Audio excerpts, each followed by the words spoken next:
Venezuelan issue begins de-escalation. Donald Trump and Marco Rubio have swiftly negated the possibility of land strikes into Venezuela, while the media continues promoting a psychological war without further evidence. Donald Trump also tweeted that his focus from now on will become Nigeria, which would divert resources from Caribbean to both Pacific Ocean and Africa. Director of National Intelligence Tulsi Gabbard was at Manama Summit in Bahrain, and she alluded to the 5, 6, 7, or 8 wars that Donald Trump was supposed to end, such as Cambodia, Thailand, Pakistan, India, and such. And while not referring specifically to Venezuela, Director of National Intelligence Tulsi Gabbard reminded that the days of regime change agendas are over for the United States administration. Tulsi Gabbard has been seen occasionally during this term denying evidence from the CIA Central Intelligence Agency as it conflicted with other agencies under her direction.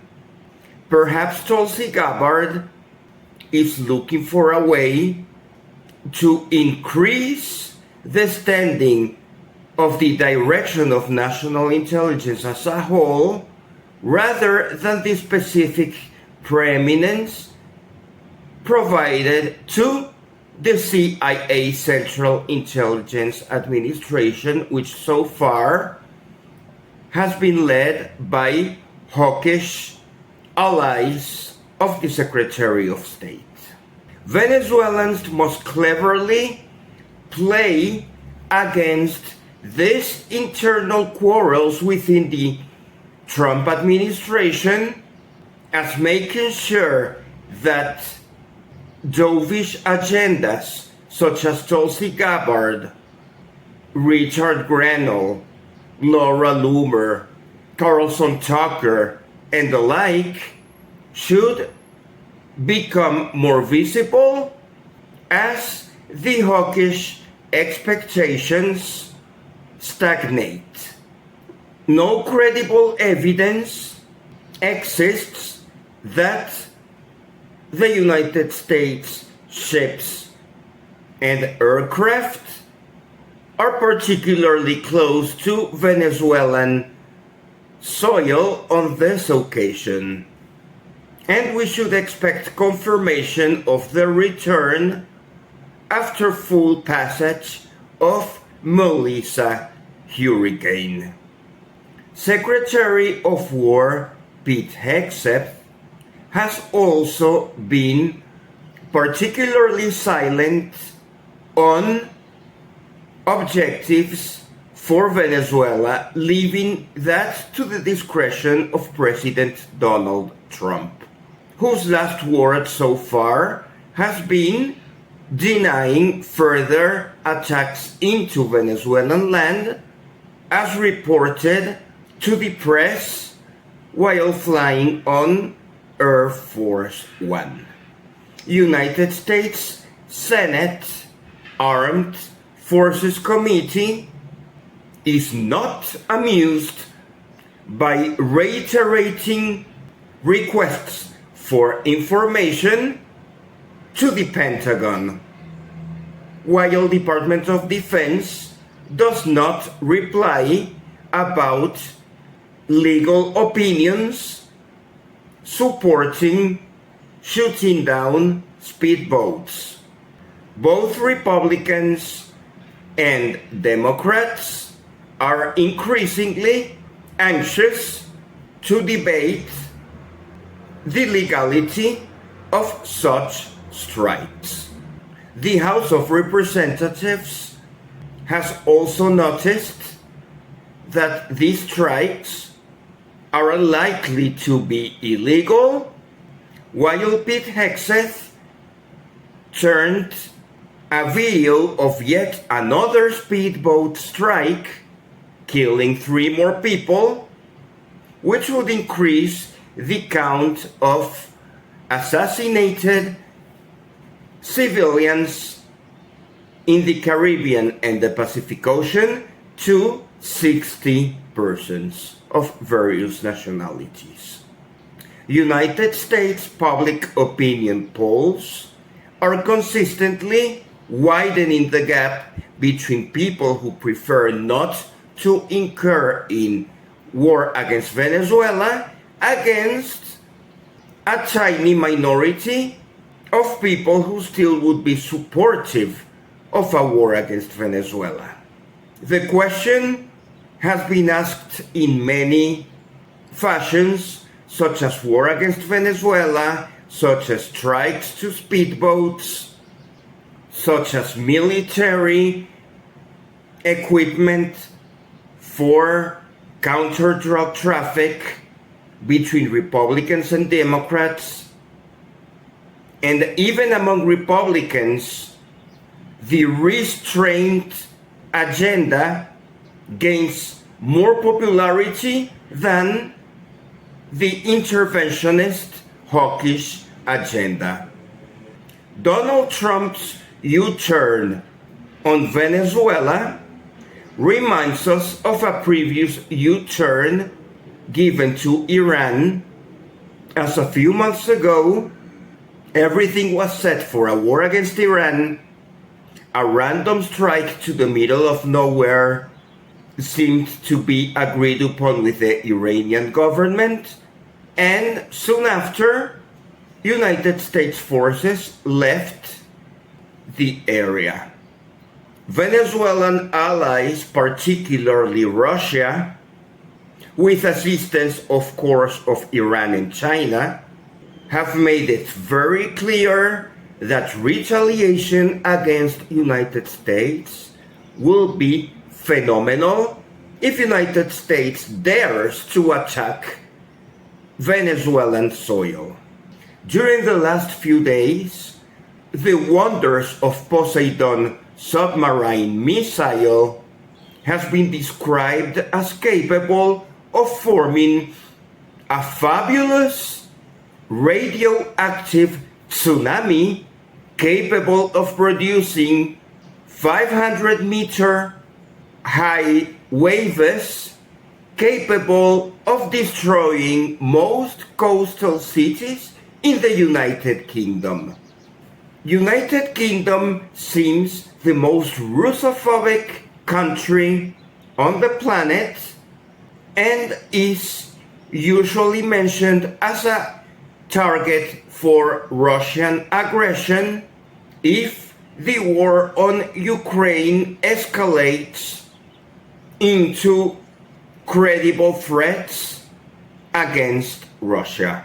Daily reminders from Russian officials continue being provided to the press, while still there is talk about the contents of the recently landed Russian plane with military equipment and Wagner private army troops. While yesterday, Venezuelan government leadership was deployed in all 24 states of Venezuela, accompanying organized comunas of citizens who are debating social projects. The cohesion of the Venezuelan society is unprecedented. Venezuelans are absolutely horrified by the threat of United States aggression. Popularity of Nicolas Maduro's government is increasing to highest levels ever recorded in this government's history, while the case against fascist Maria Machado, who has been calling on United States television for invasion against Venezuela, might be revoked the Nobel Prize of Peace, as lawsuit against her continues being processed by the Swedish tribunals. A final ruling on this lawsuit against the Nobel Committee is expected to be made known by Swedish tribunal during the month of November. As United States de-escalates the war against Venezuela in order to initiate a new war on Nigeria, Venezuelans will finally be enabled to turn the page on continuous controversy by devoting resources to using a recently gained national unity for economic development, transcending OFAC licenses and United States dollar dominance. Venezuelan authorities shall make arrangements with allies such as Russia, China, Iran, and India to accelerate trade in national currencies, as the petroleum industry must urgently regain focus for the benefit of producing and consuming countries eager to collect energy and prices in a just manner without interference of United States sanctions, better known as unilateral coercive measures. Venezuelan Foreign Ministry has recently approved the opening of an embassy into Burkina Faso, as both countries share similar geopolitical ambitions. Venezuela also holds an embassy in Nigeria. It will be desirable that Venezuelan embassies in both Burkina Faso and Nigeria work together for diplomatic help to the Nigerian government against United States military aggression against sovereign countries of Africa. Religious differences in African countries must be solved through Pan-African regional entities promoting dialogue rather than United States military aggression. It has also been significant to see President Xi of China in placid conversations with the President of South Korea, while China's traditional ally has been North Korea. South Korea and North Korea should reunite just as Germany already reunited, combining the powerful economy of South Korea with the powerful military of North Korea, and the Korean Peninsula would become a formidable first world great power. China's APEC summit will be held in the city of Shenzhen after the success of this year's summit in South Korea. Venezuela can be assured that most of the planet is supporting our cause for peace. Our outreach extends to the breadth of the entire planet, while United States aggression continues being restrained to niche audiences, which are increasingly questioned by the international community.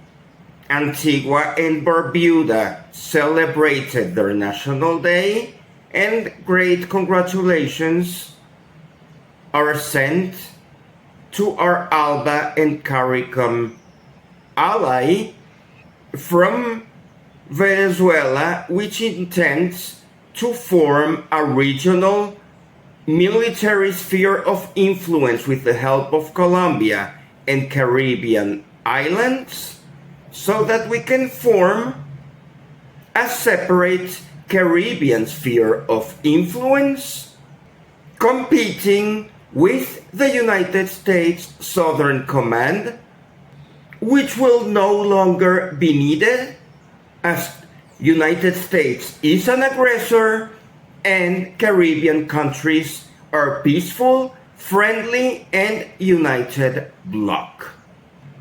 De-escalation process begins. United States warships are cluttering the Caribbean Sea. There is no intention of Donald Trump about striking Venezuela, and military assets will be wandering around, killing speedboats every once in a while, until the United States Congress and Senate produce a restraint order that Donald Trump will need to follow to remove military aggression out of the Caribbean Sea. Venezuela's constitutional government, led by President Nicolas Maduro, Vice President Delcy Rodriguez, and Interior and Justice Minister Diosdado Cabello, and Defense Minister Vladimir Padrino Lopez have made a great job in securing Venezuela's borders. Peace has been of extreme importance to our beloved country of Venezuela. So far, we have resisted attacks, and as de-escalation from United States becomes the new norm, we shall win the psychological war that was instilled upon us. Venezuelans will be in a more relaxed position to continue identifying traitors to the homeland who live abroad, so that a comprehensive, extensive list of traitors to the homeland is available for Venezuelan international airport officials can detain anyone who was living abroad and tries to enter Venezuela while having previously asked for foreign intervention, foreign interference, and foreign invasion. Anyone holding Venezuelan nationality liable of provoking trouble to the peace of their homeland shall be arrested upon arriving into Venezuelan airport. Many of them have not been identified yet in a formal manner. It will be very important to continue scanning social media, because the list of expatriates who have been funding this extremist agenda must be denounced to the international and national community as those solely responsible for Venezuela's economic decline. OFAC sanctions and United States intended coup plots have often been the wet dream of traitors to the Venezuelan homeland, who shall be responsible to Venezuelan justice, as they have already caused a lot of psychological harm and economic harm. Venezuelan peace requires extinguishing the threat of military harm against Venezuela through de-escalation.